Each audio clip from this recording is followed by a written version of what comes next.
National Highway 137A miyamna ko Mayai Lambi hain khangariba National Highway singi marakta ngasi Manipur gi lairiba tongan National Highway singdagi khwaidagi sotharaba lambiana ama oiriba Mayai Lambi asi sembiu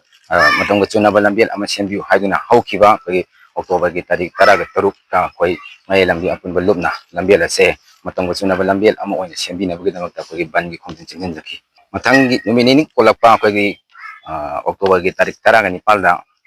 koi Imphal West ki DC aduga PWD ki engineer sing loina contractor sing loina koi gi malan gi apunma thongi singa koi nungthil gi pun ani taba matam da koi babu para ki DC complex da koi punna phamina amana maram hoya kansida ningol sakho mamang da pol hol sing asi loina mianba loiba loina na makha tarak pula lambi ala si simbi kini haiden thajaba pibedagi malana khongjang adu handokna laki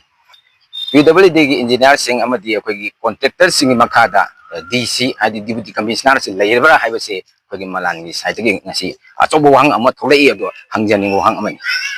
ngasi mak Mayai Lambi da lairiba Mayai Lambi gi nag yeta tariba praja sing ngasi PWD gi engineer sing amadi akogi contractor sing na koi kari wein ubidibno miyoiba moina ubidabra akoi se thabak tawdasu yani makoi kaimta hairoi moidi pangi de lejedno haibu wakhalonta sum leirap haibaje akoi Mayai Lambi gi lambi se chachariba lambi se gi nak yeta tajariba praja myam se aduki mate khangbu ware maramasina mari leina ba lambi asi semna ba so wadai de lowiriba PWD gi engineer sing amadi haiba contractor sing ase asi chap chap para ama tambi bagi tangai phadaba lae tambi ba darkar oi haina khanjaba goloina na lagliba koi November gi tarik 12 koi irai numit sibogi manungda maru oina koi waheng lekai degina koi wangwei phawagi